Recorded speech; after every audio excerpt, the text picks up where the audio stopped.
Bonsoir mesdames, messieurs et bienvenue à la chaîne Azania African. Nous avons commencé une série sur l'approche spirituelle de la question que nous traversons de l'état actuel du monde. Nous vivons dans une période charnière, nous l'avons déjà dit précédemment, une période de transition.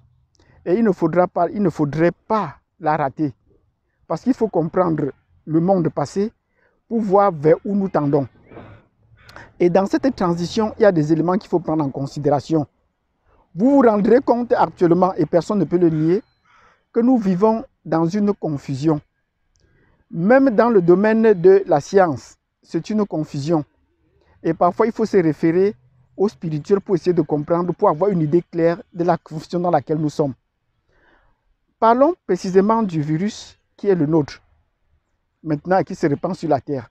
Même les scientifiques ne s'accordent pas sur la nature de ce virus.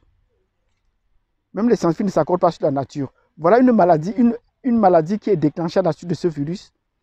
Mais le protocole de traitement fait problème. Avec quoi est-ce qu'on peut traiter cette maladie? Et comment est-ce qu'on procède pour traiter une maladie? Les scientifiques, les médecins ne sont même pas déjà d'accord là-dessus. Dès qu'on annonce un traitement, c'est les autres médecins qui sont en contradiction avec ce traitement. Alors, où est-ce que nous allons? Comment est-ce que va évoluer la recherche? Est-ce qu'il faut commencer par tester les produits qu'on a déjà sous la main? Ou il faut attendre que la recherche fasse la production des vaccins? Et pour la production des vaccins, ceux qui sont dans cette logique-là, notamment les Européens, on prétend que c'est dans au moins 12 mois qu'on pourrait avoir un vaccin. Et entre-temps, il faudrait laisser les gens mourir et l'observer.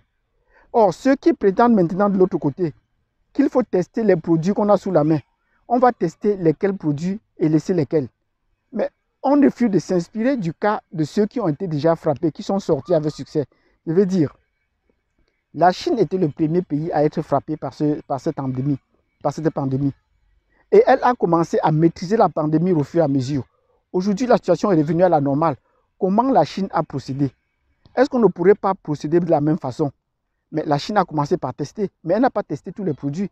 Si elle a testé un produit comme la chloroquine et que cela a fonctionné, pourquoi ne pas l'appliquer déjà dans notre cadre avant de pouvoir essayer de voir d'autres produits? Pendant qu'on teste d'autres produits, on vous parle tout des essais cliniques. Mais combien de temps vont durer les essais cliniques? Quand on vous dit qu'un médecin a pris un échantillon de 20 malades et qu'il a fait l'échantillon et que sur les 20, il y a eu 18 qui ont eu de succès. On estime que ce n'est pas suffisant, il fallait pousser à 100. Jusqu'à quand est-ce qu'on va arriver? Jusqu'à quel chiffre on va arriver sur les 7 milliards d'habitants que nous sommes? Quel échantillon pourrait être représentatif de cela? Donc, vous voyez que nous sommes dans une confusion. Les médecins ne nous disent pas, ou le corps médical ne nous apporte pas de précisions sur les symptômes exacts de la maladie. Non seulement sur le virus, mais sur les symptômes exacts de la maladie. Certains gens ont été malades alors qu'ils n'ont pas été atteints du palu. Pourtant, ils souffraient atrocement des problèmes respiratoires. On a deviné que c'était cela. Ils se sont soignés, mais est-ce qu'ils avaient les mêmes symptômes qu'on avait prédits au départ? Non. Donc vous voyez, les symptômes varient d'un individu à l'autre et le corps médical n'est pas déjà d'accord sur ça.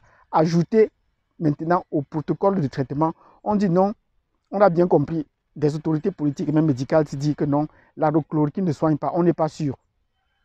Mais à quel niveau est-ce qu'on sera sûr pour engager le traitement si ça a eu des résultats quelque part? Donc je voudrais par cette vidéo vous dire, nous sommes à une position de confusion qu'il faudrait ouvrir l'œil pour voir exactement où va le monde, pour prendre les dispositions sur la tendance où on va. On nous a dit que nous avons raté la révolution industrielle, on a raté également la révolution informatique. Et à l'heure du numérique, beaucoup de pays africains sont encore à la phase du balbutiement. Mais tout cela est en train de pouvoir changer. Mais dans quelle direction est-ce qu'on va? Donc, il faudrait qu'on soit alerte, qu'on soit en alerte. Non seulement sur les protocoles de traitement et s'appuyer. Et jusqu'à présent, au moins, les Africains sont unanimes. Comme on n'a pas les moyens techniques et technologiques dont disposent les Occidentaux pour se soigner, il serait souhaitable qu'on continue à s'appuyer sur ce qu'on pourrait appeler la pharmacopée, qui sont les traitements naturels. Continuons à consommer ce que nous avons et qui sont des oligo-éléments propres à nous, à booster notre santé, à renforcer notre immunité, comme l'aloe vera, comme le moringa et tous les autres produits naturels que nous avons sur la main. Sur ce, je vous remercie de m'avoir suivi jusqu'au bout, pour ceux qui m'ont suivi jusqu'au bout. Si vous avez été d'accord avec ce que nous avons dit là, vous nous mettez un pouce. Mais j'attends de plus de vous que vous vous abonnez à cette chaîne et que vous fassiez des commentaires pour que ça puisse édifier les uns et les autres. Sur ce, je vous remercie et je vous dis à demain.